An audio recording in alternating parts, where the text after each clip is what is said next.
बिस्मिल्लाहिर्रहमानिर्रहीम। बीफ यखनी पुलाव, पोटली पुलाव या बन्नो पुलाव, आप जिस नाम से चाहें इसे पुकार सकते हैं, लेकिन खाने में इतना लजीज है कि आपका पेट तो भर जाएगा लेकिन मन नहीं भरेगा।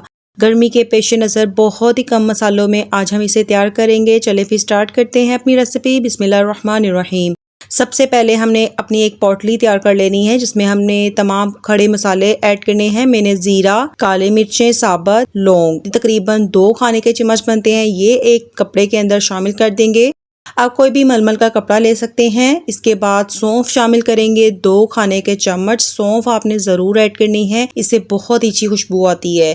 इसके बाद साबुत धनिया ऐड करेंगे, सूखा धनिया 2 खाने के चम्मच, 1 बादियान का फूल, 2 बड़ी इलायचियाँ ऐड करेंगे, दालचीनी के 2 टुकड़े और 1 तेज पत्ता। इसके बाद आपने अच्छे तरीके से एक नोट बांध लेनी है। हमारी एक पोटली तैयार हो गई है। इसके बाद 1 किलो के करीब मैंने बीफ लिया है। मैंने बोनलेस और बोन्स मिक्स गोश्त का यूज कर रही हूँ। प्रेशर कुकर में तमाम गोश्त को हम शामिल कर देंगे। इसके साथ ही मैं एक नली वाली हड्डी शामिल करूंगी, इससे हमारी यखनी बहुत ही फ्लेवरफुल बनती है। अगर आपके पास नहीं है तो आप स्किप भी कर सकते हैं।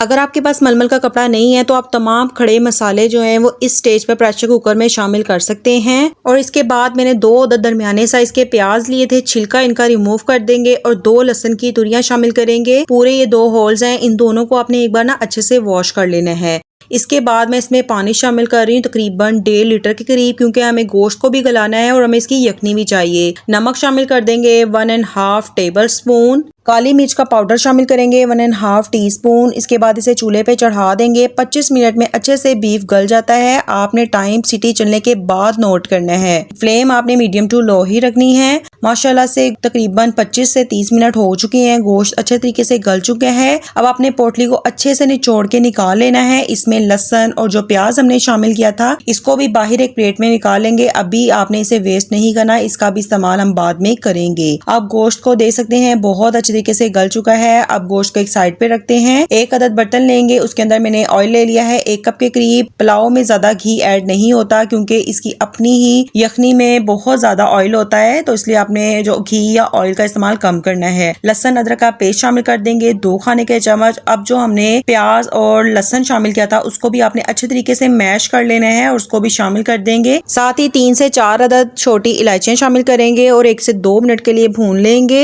इसके बाद 2 से 3 अदद तेज पत्ते, दालचीनी का टुकड़ा, बादियान का फूल, 1 खाने का चम्मच लौंग, जीरा, काली मिर्चें साबुत ऐड कर देंगे। अच्छे तरीके से आपने इसे भी भून लेना है ताकि तमाम फ्लेवर ऑयल में आ जाए। इसके बाद आपने तमाम बीफ शामिल कर देना है ताकि जो गोश्त है उसकी भी अच्छे तरीके से भुनाई हो जाए। रेसिपी आपको मेरी पसंद आए तो प्लीज लाइक और शेयर कर दीजिएगा। चैनल पे न्यू है तो सब्सक्राइब करना तो बिल्कुल ना भूलिएगा। तमाम गोश्त को हम शामिल कर देंगे। अच्छे से आपने 1 से 2 मिनट इसकी भी भुनाई करनी है। अब इसमें हम बहुत ही कम स्पाइसेस ऐड करेंगे। नमक शामिल करेंगे 1.5 टेबल स्पून। नमक आपने बहुत ध्यान से ऐड करना है क्योंकि हमने यखनी में भी नमक शामिल किया था। इसके बाद गरम मिर्च शामिल करेंगे 1 खाने का चम्मच। बिरयानी मसाला या पुलाव मसाला आप जरूर शामिल कीजिएगा, एक बहुत ही अच्छा फ्लेवर आता है, हल्की सी किक मिल जाती है फ्लेवर्स को। तो आपने 1 खाने का चम्मच बिरयानी मसाला या पुलाव मसाला जरूर ऐड करना है। अब अच्छे से तमाम चीजों की भुनाई कर लेंगे ताकि मसालों का कच्चापन खत्म हो जाए। 1 से 2 मिनट के बाद मैं 2 खाने के चम्मच सूखे धनिया का पाउडर शामिल करूंगी। दरदरा पिसा हुआ है तो आपने ये जरूर शामिल करना है और इसे अच्छे से भून लेंगे। इसके बाद तमाम गोश्त की जो यखनी है वो शामिल कर देंगे। अपने चावलों के हिसाब से ऐड कर दीजिएगा। मैं 1 किलो चावलों के हिसाब से ये यखनी ऐड कर रही हूँ। फिर से एक जोश आने देंगे। मैं तकरीबन 2 कप चावलों में 3 कप यखनी ऐड करती हूँ। डबल से आपने कम ही ऐड करनी है, इससे चावल आपके खिले खिले बनेंगे। इसके बाद पानी में अच्छे से जोश आ चुका है। अब इसमें तकरीबन 45 मिनट से मैंने चावलों को भिगोया हुआ था, ये शामिल कर देंगे। चावल तकरीबन 1 किलो के करीब है। हल्का सा इसे मिक्स करेंगे और इसे ढक देंगे ताकि तमाम पानी चावलों से अच्छे से ड्राई हो जाए। फ्लेम आपने मीडियम टू लो ही रखनी है। और आप देख सकते हैं तमाम पानी अच्छे से ड्राई हो चुका है। अब आपने इसमें जर्दा रंग ऐड कर देना है, बिल्कुल ऑप्शनल है, आप चाहें तो इसे स्किप भी कर सकते हैं। इसके बाद इसे नींबू, टमाटर और इसे पुदीने की पत्तियों से गार्निश करेंगे और इसे दम पर रख देंगे लो फ्लेम पर तकरीबन 10 से 15 मिनट तक। फिर आपने फ्लेम ऑफ कर देनी है और 10 मिनट तक आपने इसे चूल्हे पे ऐसे ही पड़े रहने देना है। फिर इसे आप डिश आउट कर सकते हैं।